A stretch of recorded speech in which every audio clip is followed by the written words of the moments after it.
Matthew 22.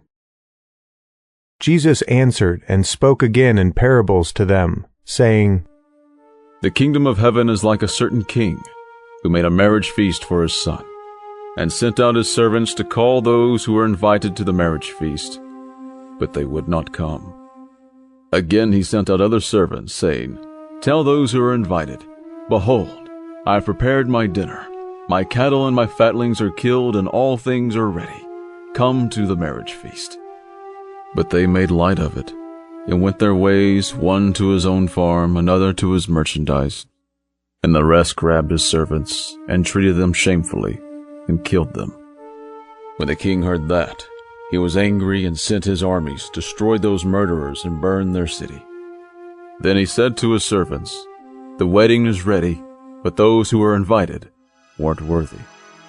Go therefore to the intersections of the highways, and as many as you may find, invite to the marriage feast.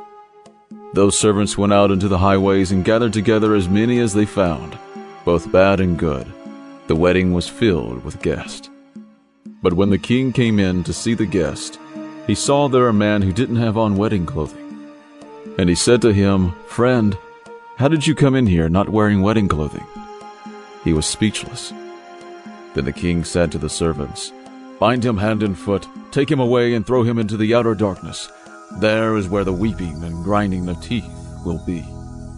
For many are called, but few are chosen. Then the Pharisees went and took counsel how they might entrap him in his talk. They sent their disciples to him, along with the Herodians, saying, Teacher, we know that you are honest and teach the way of God in truth, no matter whom you teach, for you aren't partial to anyone. Tell us, therefore, what do you think? Is it lawful to pay taxes to Caesar or not? But Jesus perceived their wickedness, and said, Why do you test me, you hypocrites? Show me the tax money. They brought to him a denarius. He asked them, Whose is this image and inscription? They said to him, Caesar's. Then he said to them, Give therefore to Caesar the things that are Caesar's, and to God the things that are God's. When they heard it, they marveled, and left him, and went away. On that day Sadducees, those who say that there is no resurrection, came to him. They asked him, saying, Teacher, Moses said, If a man dies having no children, his brother shall marry his wife, and raise up offspring for his brother. Now there were with us 7 brothers. The first married and died, and having no offspring, left his wife to his brother.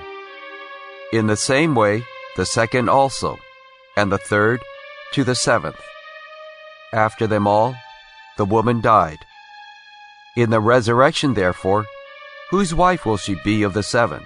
For they all had her. But Jesus answered them, You are mistaken, not knowing the Scriptures nor the power of God. For in the resurrection they neither marry nor are given in marriage, but are like God's angels in heaven. But concerning the resurrection of the dead, haven't you read that which was spoken to you by God, saying, I am the God of Abraham, and the God of Isaac, and the God of Jacob. God is not the God of the dead, but of the living. When the multitudes heard it, they were astonished at his teaching. But the Pharisees, when they heard that he had silenced the Sadducees, gathered themselves together. One of them, a lawyer, asked him a question, testing him. Teacher, which is the greatest commandment in the law? Jesus said to him, You shall love the Lord your God with all your heart, with all your soul, and with all your mind. This is the first and great commandment. A second likewise is this, You shall love your neighbor as yourself. The whole law and the prophets depend on these 2 commandments. Now, while the Pharisees were gathered together, Jesus asked them a question, saying, What do you think of the Christ? Whose son is he?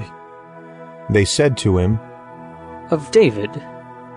He said to them, How then does David in the Spirit call him Lord, saying, The Lord said to my Lord, Sit on my right hand, until I make your enemies a footstool for your feet. If then David calls him Lord, how is he his son?" No one was able to answer him a word, neither did any man dare ask him any more questions from that day forward.